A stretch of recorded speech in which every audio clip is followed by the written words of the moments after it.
Call is now being okay, recorded. अब आज चाहिँ हामीले हेर्ने कुरा यहाँनिर के छ त भन्दा डार्विनको इभोल्युसनको बारेमा हामी हेर्न खोजिरहेका छौँ है। यसलाई के भन्छौँ त हामीले विकासक्रम भनेर भन्छौँ। ओके, विकासक्रमको बारेमा हामी थोरै हेर्न बुझ्न प्रयास गरिरहेका छौँ। अब जेनरली इभोल्युसन अथवा विकासक्रमको बारेमा हेर्दा यहाँनिर चाहिँ यो पिडिएफ अलिकति मोटो छ। अर्को एउटा पिडिएफ छ जसमा अझै धेरै थ्योरी छ। अरू पिडिएफहरूमा हामीले चाहिने मेटेरियलहरू छ। इभोल्युसन सायद हामीले क्लास 8 अथवा 9 मा स्टडी गरेको थियौँ र हो त्यसकै कुराहरू नै जेनरली हामीले चाहिने हो है। ओके, सुरुमा त हामीले थाहा हुनु पर्यो कि इभोल्युसन भनेको के हो त भन्ने कुरा थाहा हुनु पर्यो है। What is evolution? ल भन्नु त केटाकेटी, इभोल्युसन भनेको के हो? इभोल्युसन भनेको के हो? केलाई भन्छ त इभोल्युसन भन्दा?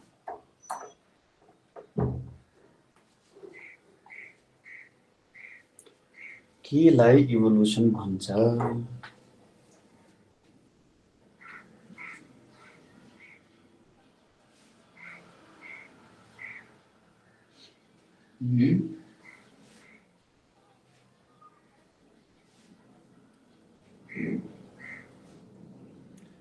इभोल्युसन केलाई भन्छ? Developing progress. ओके, इभोल्युसन भनेको चाहिँ जेनरली के हो भने मानव जुन एउटा ग्रो हुन्छ, इभोल्युसन भनेको एउटा ग्रेजुअल प्रोसेसद्वारा ग्रोथ आउनुलाई इभोल्युसन भन्छ। ओके, ग्रेजुअली एउटा सर्टेन प्रोसेसद्वारा के हुन्छ, एउटा एनिमल, एउटा प्लान्ट, ह्युमन लाइफ अथवा कुनै कुरा इभल्भ हुन्छ, ग्रो हुन्छ, हो त्यसलाई नै इभोल्युसन हुन्छ भनिन्छ। र इभोल्युसनले के गर्छ त भन्दा त्यसमा एडभान्समेन्ट ल्याउँछ। जस्तै हामीले अघिल्लो क्लासेसहरुमा जुन 5 किङडम क्लासिफिकेसनहरु पढेको थियौं, त्यहाँनेरि त्यसले के बुझाउन खोजिरहेको थियो भन्दा सुरुमा मोनेराबाट प्रोटिस्टा टाइपको अर्गानिजम आयो, प्रोटिस्टाबाट फन्जाई टाइपको अर्गानिजमहरु आयो, त्यहाँबाट तिमीहरुको एनिमल प्लान्टहरु आयो, अनि त्यसपछि एनिमलहरु आयो। यस्तो यस्तो टाइपको कुराहरुले गर्न खोजेको हो। ग्रेजुअल वेमा इभोल्युसन भइरहेको छ अथवा ग्रेजुअल वेमा चाहिँ सबै कुराहरु अगाडि भइरहेको चलिरहेको छ भन्ने कुरा है त। यो कुरा चाहिँ इभोल्युसनले बुझाउन खोजेको हो हे। इभोल्युसनले के भनिन्छ त भन्दा एउटा फर्मबाट अर्को फर्ममा जानु, एउटा फर्मबाट अर्को फर्ममा जानु, अर्को लाइफ फर्ममा कन्भर्जन हुनु, अर्को फर्म बन्नुलाई नै के भनिन्छ त इभोल्युसन भनेर भन्न सकिन्छ। ओके, एउटा लाइफ फर्मबाट अर्को लाइफ फर्ममा पुग्नुलाई इभोल्युसन भनेर भनिन्छ, अथवा ग्रेजुअली डेभलप हुनुलाई इभोल्युसन भनेर भन्न सकिन्छ। जेनरली इभोल्युसन हामीले बायोलोजीमा हेर्छौं, बायोलोजीमा जुन इभोल्युसन छ यसलाई हामी के भन्छौं, इभोल्युसनरी बायोलोजी भनेर भन्छौं है। बायोलोजीमा जुन इभोल्युसन हामीले पढ्छौं त्यसलाई इभोल्युसनरी बायोलोजी भनेर भनिन्छ, जसमा चाहिँ के छ त नयाँ अर्गानिजम्सहरु चाहिँ पुरानो लाइफ फर्मबाट आएको हो, पुरानो लाइफबाट। जसरी हामीले भिर्चोको एउटा थ्योरी हेरेका थियौं जसमा चाहिँ के भनेको थियो भन्दाखेरि all cells come from pre existing cells, नयाँ सेल्सहरु चाहिँ पुरानो सेलबाट आउँछ है। त्यही कुरा नै हो कि नयाँ अर्गानिजम्सहरु पुरानो अर्गानिजम्सबाटै आएको हो। र यो कुराले के डिबेट हटाउँछ भने जस्तै अन्डा सुरुमा आयो कि चल्ला भन्ने जुन डिबेट छ, अब्भियसली यहाँबाट के बुझिन्छ भने अन्डा नै सुरुमा आयो चल्ला भन्दा, किनभने कुखुरा एकैचोटी बनेको होइन। यसरी जुन कुखुरा हामीले देख्छौं, यदि कुखुराको कुरा गर्न एज एन एक्जाम्पल, कुखुरा यतिकै बनिसकेको होइन, सुरुमा ग्रेजुअल डेभलपमेन्ट हुँदै गयो, ग्रेजुअल डेभलपमेन्ट भयो। मानव कुखुराको 5 वटा लेयर छ। A1 भनेको सबैभन्दा पुरानो कुखुरा हो, A5 भनेको सबैभन्दा अहिलेको नयाँ एडभान्स कुखुरा हो। अब सुरुमा A1 टाइपको कुखुराहरु आयो हो, A1 टाइपको कुखुराहरुले रिप्रोड्युस गरो केही समयपछि A2 आयो, त्यसपछि A2 टाइपको कुखुराहरुले रिप्रोडक्सन गरेर नयाँ इभल्भ हुँदै A3 आयो, त्यसपछि A4 आयो, अनि त्यसपछि जुन अन्डा आयो त्यसले A5 वाला कुखुराहरु ल्यायो। भनेपछि सुरुमा अभियसली अन्डा नआइकन चल्ला त आउँदैन हो। त्यो कन्सेप्ट चाहिँ हामीले बुझ्नुपर्ने हुन्छ है त। यदि त्यो कन्टेक्स्टमा बुझ्ने हो भने है, त्यो कन्टेक्स्टमा बुझ्ने हो भने त्यसरी चाहिँ आएको हो है। अब यहाँनिर हाम्रो ओरिजिन अफ द युनिभर्स, हाम्रो ब्रह्माण्ड कसरी बन्यो त भन्ने कन्सेप्ट पनि अलिअलि लागु चाहिँ हुन सक्छ। हिस्ट्रीलाई ट्रेस गर्ने हो भने यहीँबाट हाम्रो हिस्ट्री आउँछ। युनिभर्स भनेको जे जति छ त्यो युनिभर्स हो र अहिलेसम्मको most accepted theory of the universe भनेको के छ त, बिग ब्याङ थियोरी भनेर छ, जुन चाहिँ जर्ज लेमिट्रेले प्रपोज गरेको थिए। जुन पछि हामीले त युनिभर्स च्याप्टरमा पनि पढ्छौँ। जर्ज लेमिट्रेले भनेका के थिए भन्दाखेरि जुन हबलको ल छ नि, हबलको लले के भनिरहेको छ, युनिभर्स चाहिँ एक्सपान्ड भइरहेको छ है। युनिभर्स के भइरहेको छ, एक्सपान्ड भइरहेको छ, एक्सपान्सनको फेजमा छ, अगाडि बढिरहेको छ भनेर चाहिँ यसले बताउँछ। र अब यदि हामीले टाइमलाई ब्याकवर्ड गर्ने हो भने त्यो त टाइम फरवर्डमा जाँदा त्यस्तो हो, तर यदि टाइमलाई नै हामीले ब्याकवर्ड गरिदिने हो भने के हुन्छ, त्यो युनिभर्स त कन्ट्र्याक्ट हुँदै जान्छ नि त। एक्सपान्ड ठुलो हुँदै हुँदै हुँदै गएको छ भने ब्याकवर्ड टाइम गयो भने त कन्ट्र्याक्ट हुँदै हुँदै हुँदै जान्छ। कन्ट्र्याक्ट हुँदै गएपछि चाहिँ एउटा सिंगल पोइन्ट आउँछ भनेर उनले भने। लेमिट्रेले त्यसलाई चाहिँ प्राइमेभल एटम भनेर भने है, प्राइमेभल एटम भनेर भने जर्ज लेमिट्रेले। Okay, प्राइमेभल atom. अब पछि एकजना फ्रेड होइल भन्ने मान्छेले चाहिँ के गरे त, यिनको नाम बिग ब्याङ भनेर राखे। के जिस्काउनको लागि राखेको हो त, बिग ब्याङ थियोरी भनेर जिस्काउनको लागि। भनेपछि बिग ब्याङ थियोरी दिने मान्छेको नाम जर्ज लेमिट्रे हो, तर बिग ब्याङ भन्ने नाम दिने चाहिँ को हो त, फ्रेड होइल हो। कन्फ्युज नहुनु है। बिग ब्याङ भन्ने चाहिँ जर्ज लेमिट्रेले दिएको हो र बिग ब्याङ थियोरी चाहिँ जर्ज लेमिट्रेले दिएको हो, तर त्यसको नाम राख्ने चाहिँ फ्रेड होइल हो। ओके, र जेनरली युनिभर्स एक्सपान्ड भइरहेछ। हुन त यहाँनिर धेरै डिटेल्सहरू लिभ डाउन गरिएको छ, बट एनिवेज यो कुरा नै हुन जान्छ है। अब त्यसपछि आयो फास्ट फरवर्ड हाम्रो सोलर सिस्टमको बारेमा। युनिभर्स सायद 13 बिलियन इयर्स अगो फर्म भएको हो र सोलर सिस्टम बन्नको लागि लगभग 4.5 to 5 बिलियन इयर्स लाग्यो।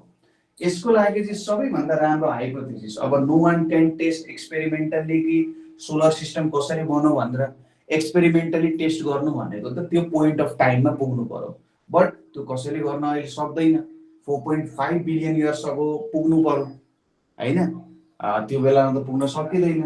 तर पनि यो कान्ट भन्ने मान्छेले चाहिँ एउटा हाइपोथेसिस दिएका छन्, जुन चाहिँ नेबुलर हाइपोथेसिस, निहारिका सिद्धान्त भनेर भनिन्छ हो। यो निहारिका सिद्धान्तले तिमीहरूको जेनरली यो सोलर सिस्टमहरू कसरी बन्यो भन्ने कुरालाई बुझाउँछ है। ओके, अब यसको म एउटा सानो तिमीहरूलाई क्लिप देखाउँछु ल। आवाज आइरहेछ? Formation of the planets. The universe comprises countless galaxies, each one containing numerous. Formation of the planets. The universe comprises countless galaxies, each one containing numerous stars. Around some of those stars, there are planets, just like those that orbit our own star, the Sun. The nebular hypothesis is the most widely accepted explanation for how the Sun and planets in the solar system may have formed. When our solar system was first created, all that was thought to have existed was a cold, spinning cloud of gas called the solar nebula. The nebula resulted from an uneven distribution of gases throughout the universe. As the gravitational pull began to condense the gas toward the center, the speed of the rotation increased. This caused the cloud to flatten, creating an accretion disk. Matter continued to collect as the growing force of gravity drew it toward the center. Eventually, the gas warmed from the increasing pressure. As the mass further increased, the gravity also increased, and as a result, the temperature continued to rise. A ball of hot gas formed in the center of the accretion disk, creating a protostar, also known as the Sun. Finally, when enough gas gathered in the center of the protostar, the pressure generated enough heat to fuse the atoms, forming a star. Outside the star, matter was forming into clumps of gas, dust, and rock, which created protoplanets. These protoplanets continued to grow as they trapped material in their gravitational fields. Because the protoplanets all formed from the same cloud of gas and dust, they travel around the sun in the same direction and in the same plane. The nebular hypothesis also explains how the planets are arranged. The heat and solar winds caused by the sun swept the lighter gases farther out into the developing solar system. This is why the rocky terrestrial planets, Mercury, Venus, Earth, and Mars, are located closer to the sun. The gas giants, Jupiter, Saturn, Uranus, and Neptune, formed in the cooler outer region of the solar system. The solar system continued to evolve even after its initial formation. Large asteroids slammed into planets, and the planets themselves differentiated into layers as they slowly cooled. Although the nebular hypothesis cannot be directly tested, it is a useful description for how a solar system forms. It explains why planets and the star they orbit usually spin in the same direction and lie in the same plane. It also explains the arrangement of the planets, with the rocky planets nearest to the sun and the gas giants farther away. The next time that you look at the stars twinkling in the night sky, imagine new planets forming using these very steps. Okay, यहाँ अर्को एउटा video पनि थियो, यो एउटा.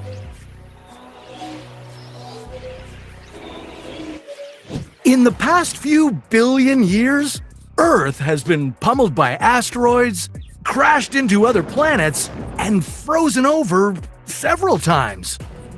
Not to mention being ruled by all kinds of crazy life forms. Sometimes it's a wonder that our blue homeworld has survived it all. But if we want to take a whirlwind tour of our planet's history, we'll have to start way back at the very beginning. Some 4.5 billion years ago, our solar system began to emerge out of a dense cloud of interstellar gas and dust. This cloud collapsed into a swirling disk of matter that got hotter and hotter and hotter until hydrogen fused into helium. And just like that, our sun was born. And baby Earth was on its way too. After the birth of our star, all the matter on the farthest ends of the spinning disk began to clump together. These clumps would be the seedlings for the planets and moons in our solar system. As they accumulated more matter, they grew bigger and more spherical. The clumps in the cooler regions of the solar system were mostly made of ice, liquids, and gases. Closer to the sun, all the rocky material formed the inner planets like Mars and Earth. This young Earth was incredibly active, volcanically speaking. It spewed out gases like hydrogen sulfide, methane, and carbon dioxide. These gases made up the very first atmosphere on our planet. Early Earth was constantly bombarded by large asteroids and comets, and soon Earth experienced an even more violent collision. Theia, a planet the size of Mars, slammed right into our young world. This epic collision threw chunks of matter all around Earth's orbit, and then gravity bound them together into what we know now as the Moon. On this hot, early Earth, there were no oceans. All water existed as gas. But 3.8 billion years ago, our planet cooled enough for water to condensate and become liquid. The very first primitive ocean covered this young Earth and turned it into a water world. H2O is an essential ingredient for creating living things, so with all that water, life appeared on Earth about 3.7 billion years ago. These earliest forms of life were microscopic organisms, but it was nearly a billion years after that that some of these organisms changed the course of the world. Earth didn't stay as a water world very long. Soon, the very first continents emerged from the ancient ocean. Scientists call them cratons. As more and more land rose from the ocean, the very first supercontinent appeared on the planet. Valbara wasn't exactly a supercontinent. It was pretty small. Scientists think it was smaller than the continent of Australia.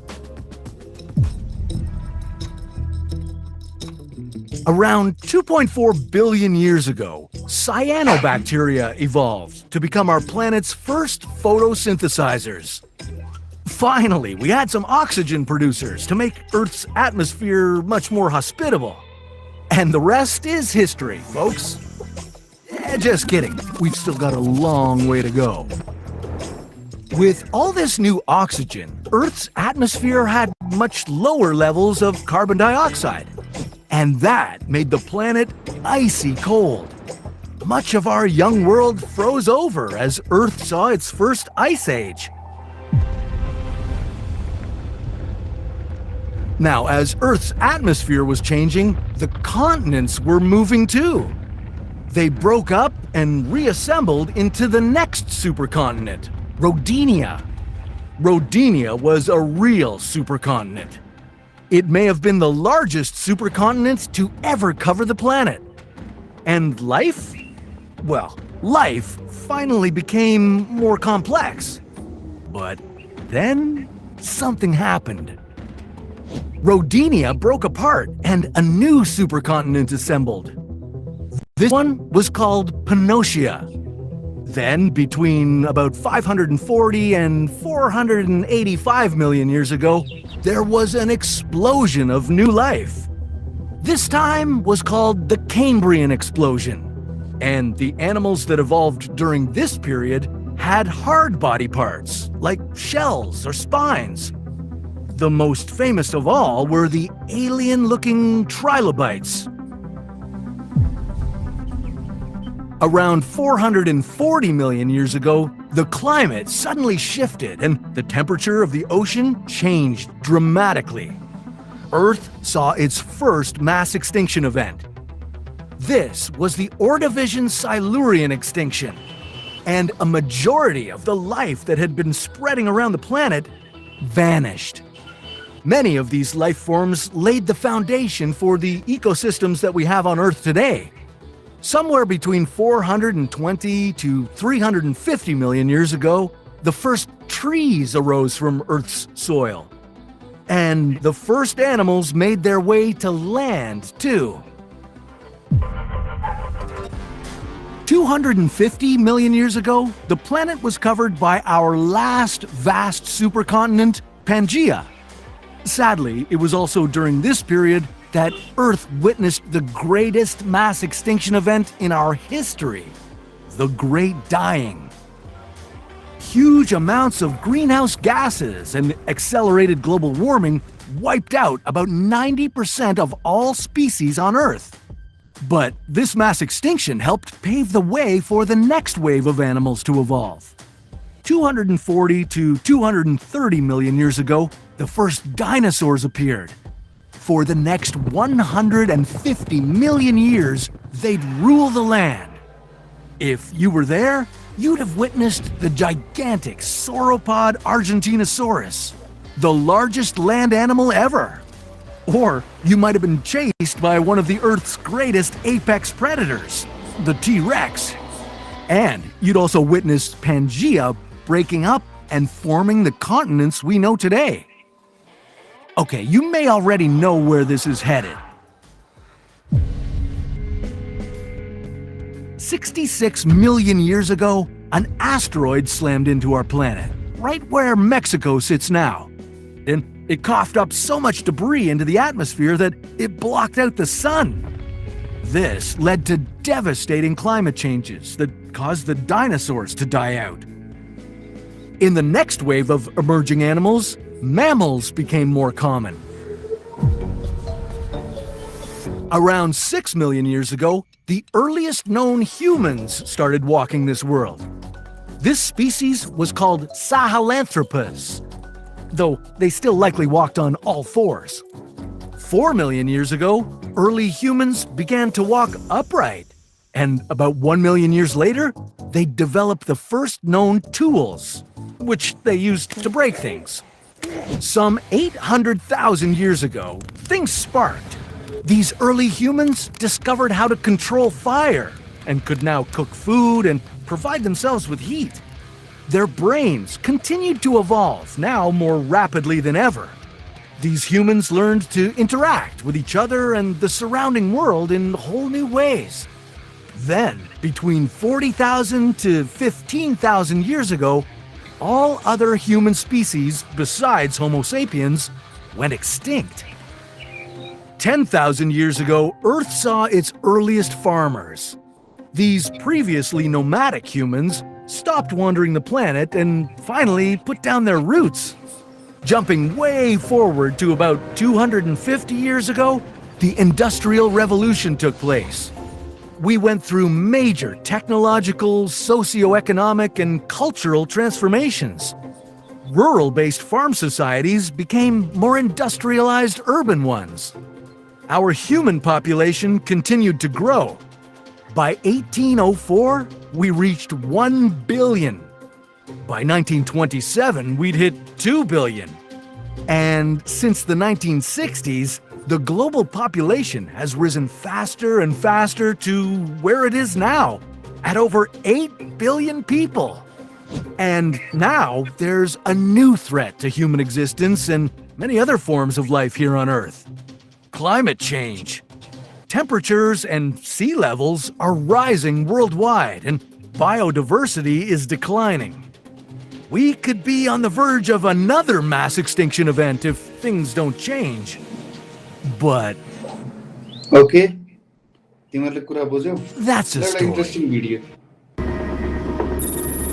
एउटा interesting video हेर. Ah, Mars, the red planet, and our potential new home.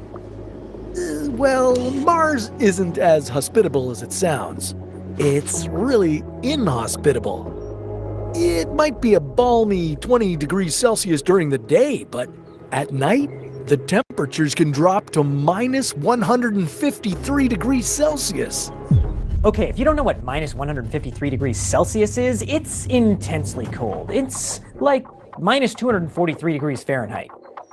It's the type of temperature that will give you frostbite in seconds. In minutes, you'll die from hypothermia. Seriously, guys, learn the metric system. Also, we do the conversion for you in the closed captions. And if you think Uranus smells bad, well, that's because you haven't been to Mars yet. Yeah, the red planet smells like rust and gunpowder. But when I wear my helmet, all I smell is me, and I smell pretty good. Most of the time. Well, you wouldn't be able to breathe on Mars anyway. The planet barely has any atmosphere. Most of it is carbon dioxide with only trace amounts of oxygen. Luckily, this time we aren't sending you to Mars. We've decided to sacrifice Chase for this mission. What did you mean by sacrifice? I mean send. We sent Chase up to set up a base on Mars and report back.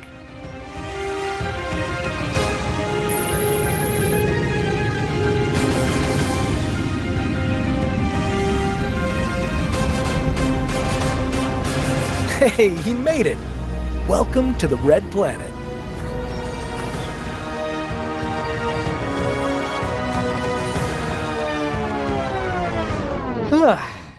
Kinda nothing here, huh? I thought there'd be more stuff, you know, Rico? Any ideas? I detect no breathable air, high levels of radiation exposure, low pressure and frequent dust storms. If you want to survive on Mars, you must build a habitat. Great idea. How long will that take? With the materials you transported aboard the Starship, I calculate it will take about 3 months to assemble a simple base. That's not so bad. I better get moving. Now, building a habitat on Mars wouldn't be so simple. It's got to be airtight and insulated to protect Chase from radiation and Martian dust storms. It also needs to have a sustainable life support system to manage air, water, and waste. And, of course, Chase will need to get power from solar panels. You don't want to know where I get my drinkable water from. But I'll tell you anyways. I could extract water from the Martian soil or atmosphere, but it's so much work. Instead, I recycle water from things like sweat and pee. I just try not to think about it. The sensors are picking up a micrometeorite headed straight for the base. Potential hazard detected. Don't sweat it, Rico. We got enough water. Base is fine. I built it myself. Here, let me give you a tour of my crib.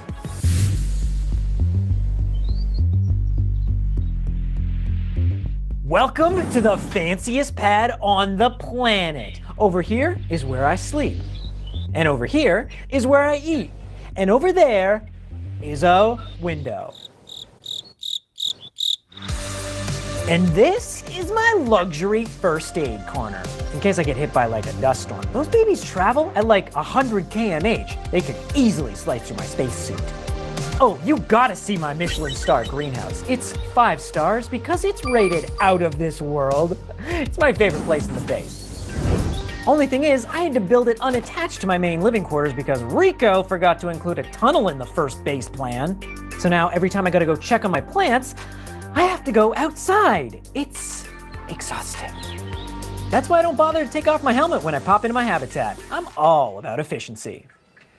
Plus, it's a lot to animate, actually. Check out these potatoes. They look pretty good. Take that, Matt Damon.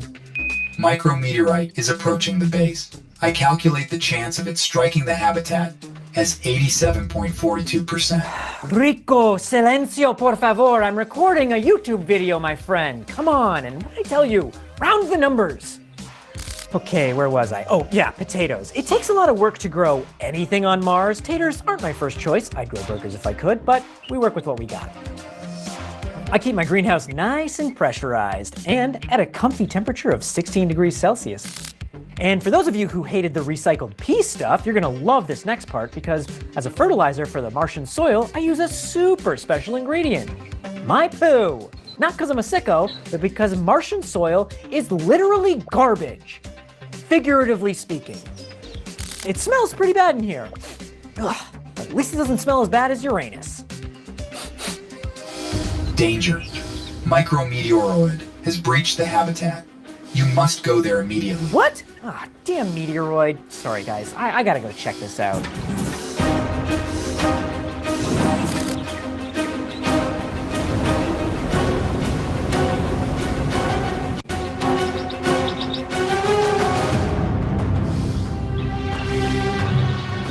Your helmet has sustained minor damage. This is my favorite helmet. Rico, do I have a spare somewhere? You have an extra helmet, but I have bad news. What? What now? The extra helmet is back at the habitat. Of course. Of course it is. Are you kidding me? 3 months on Mars! And I just finally start getting this thing working and Mars has to ruin everything. Well, at least I have tape around here somewhere. Be back in a minute.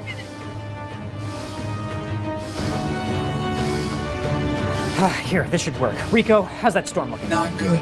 A dust storm of this type, it can last for days. Oh, great. That leaves me no choice. If I don't make it back in time, I'll lose everything and die. And I can't die now. I just finished building this sweet, sweet bachelor pad. It's only a 5-second walk for you to reach your living quarters. Okay, come on. It's only 5 seconds. You can do this, Chase. You can do this. Head in the game, boy.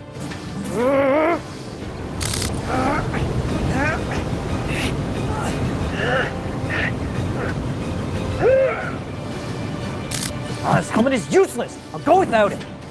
5 seconds to get back home. I can handle a little bit of frostbite. I highly advise you don't do this. Okay, well, if I don't make it, I'll see you guys on my next adventure. Chase out.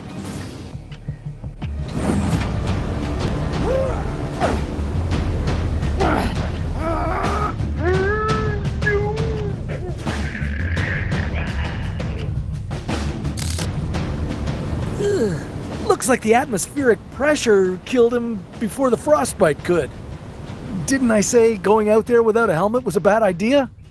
Yeah, don't try this on your own. And don't worry, Chase will be fine. It's kind of his thing. He dies. A lot. But he always returns for another adventure. Where should he go next? How about the stinkiest planet in the solar system? Well, that's a story for another What If. Okay.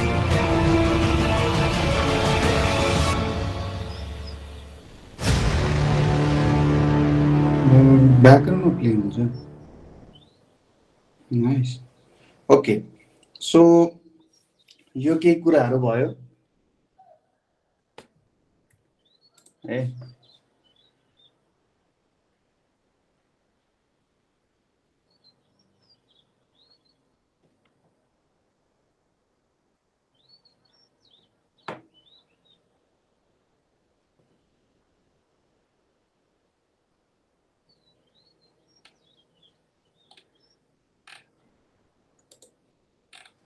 Okay. Okay.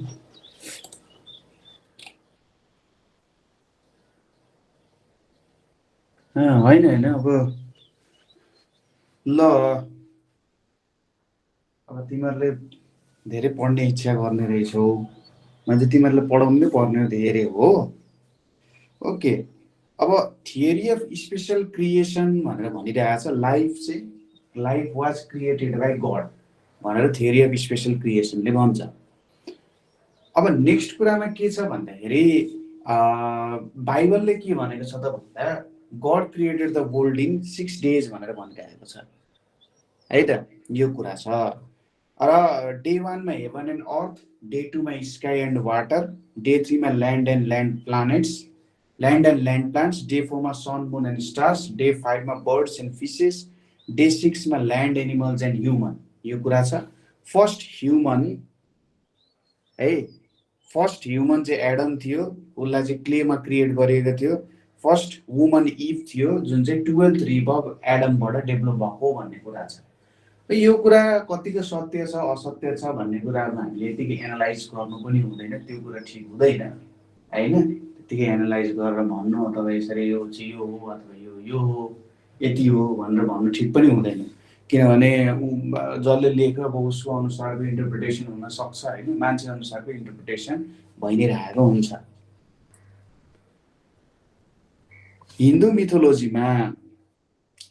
मिथोलोजीमा generally हिन्दूले चाहिँ के भन्छ ब्रह्माले बनाएको हो ब्रह्माले चाहिँ head ह्युमन्सलाई चाहिँ टाउकोबाट मान्छेलाई टाउकोबाट चराहरूलाई आफ्नो छातीबाट गोठहरूलाई मुखबाट र बिरुवाहरूलाई चाहिँ कपालबाट बनाएको हो पहिलो मान्छे मनु र पहिलो वुमन भनेको श्रद्धा यस्तो थियो र थ्योरी अफ इटर्निटीले के भन्छ भने यो ब्रह्माण्ड पहिले पनि थियो अहिले पनि रहन्छ र पछि पनि रहिरहन्छ भन्ने चाहिँ एउटा के थियो त कन्सेप्ट यहाँनेरि थियो अर्को थ्योरी चाहिँ थ्योरी अफ क्याटास्ट्रोफिजम भन्ने थ्योरी अफ क्याटास्ट्रोफिजम चाहिँ कुभियर भन्ने मान्छेले प्यालेन्टोलोजिस्टले दिएको प्यालेन्टोलोजिस्ट भनेको हड्डीखुट्टी पुरानो जनावरको हड्डीखुट्टी सम्बन्धी अध्ययन गर्ने मान्छे उनले के भनेको थियो भन्दाखेरि यो वर्ल्ड यो विश्व जुन चाहिँ धेरै स्टेजहरूबाट पास भएको छ र ठुलो विनाश यहाँनिर भएको छ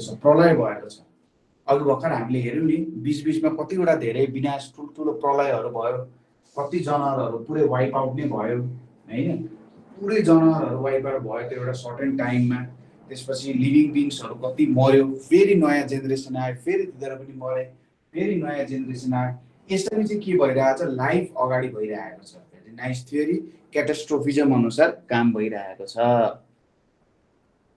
ओके यो कुराहरू जेनरली यहाँनिर छ है अर्को तिमीहरूको थ्योरी अफ कस्मोजोइक ओरिजिन भनेर भन्छ कस्मोजोइक ओरिजिनले चाहिँ के भन्छ त यो थ्योरी रिक्टरले दिएको याद गर्नु यो सबै नाम र थ्योरी याद गर्नु है दुईटै लिभिङ र नन लिभिङ थिङ्सहरू चाहिँ एकैपटक बनेको हो ठीक छ दुईटै लिभिङ र नन लिभिङ थिङ्स एकैपटक बनेको हो र सबै लिभिङ अब्जेक्ट्सहरू चाहिँ यिनीहरूलाई चाहिँ कस्मोजोआ भन्ने सेलबाट बनेको हो भनेर भनिन्छ पुरानो थियोरी यो चाहिँ रिक्टर भन्ने मान्छेको थियोरी थियो अर्को छ पान्सपर्मिया भन्ने थियोरी पान्सपर्मिया भनेको चाहिँ अलिकति तिम्रो साइन्स फिक्सन जस्तो छ के यसले के भन्छ त यो चाहिँ एरेनियस भन्ने मान्छेले प्रपोज गरेको थियो के भनेको थियो भन्दाखेरि सायद हाम्रो ग्यालेक्सीको कुनै ठाउँमा एलियन एकदम एडभान्स एलियन सिभिलाइजेसन थियो त्यो चाहिँ अर्थमा आएर तिनीहरूले लाइफको बारेमा केही कुरा छोडेर गइदियो है र तिमीहरूले थर्ड लाइनको बारेमा खोज्नुहोस् directed panspermia theory was supported by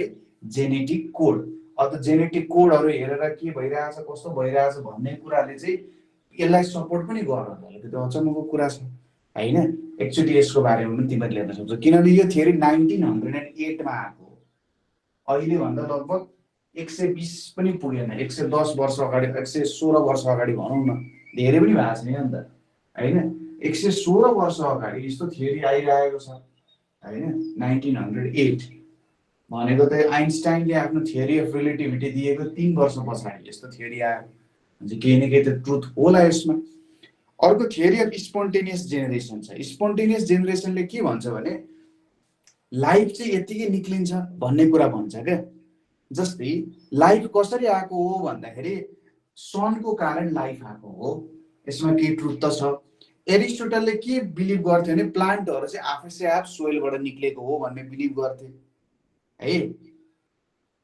आफैसे of सोइलबाट निक्लेको र वर्म्स एन्ड स्नेल्सहरु चाहिँ केबाट आएको हो त पुट्रिफ्याक्सनबाट आएको हो भन्ने कुरा चाहिँ उनले भन्थे है त पुट्रिफ्याक्सन भनेको डेड एन्ड डिकेड अर्ग्यानिक म्याटरबाट आएको हो फ्रग चाहिँ तिमीहरुको मोइस्ट सोइलबाट आएको हो भन्ने बिलिभ गर्थे अब भ्यान हेल्मोन्ट भन्ने मान्छेले त अझै के भनेको थियो भने पसिना र त्यो धानको बाला एकै ठाउँमा राखेर एउटा डार्क रुममा भने त्यहाँनेरिबाट 21 दिनमा चाहिँ मुसा निक्लिन्छ भनेर भन्दैछन् लाज है अब यो कुरा त यसो सुन्दा अहिले गलत जस्तो देखिन्छ हैन यो थ्योरी पनि छ तिमीले 11 क्लासमा पढ्नु पर्छ हैन तर पनि हेर त मान्छेले कति समयसम्म यसलाई बिलिभ गरेको अरे यो त हो त यार भनेर बिलिभ गरेको कति लामो समयसम्म त्यसपछि आयो बायोजेनेसिस थ्योरी बायोजेनेसिस थ्योरीले चाहिँ के भन्छ भने सबै लाइफहरु चाहिँ प्री एक्जिस्टिङ लाइफबाट आएको हो है प्री एक्जिस्टिङ लाइफबाट आएको अब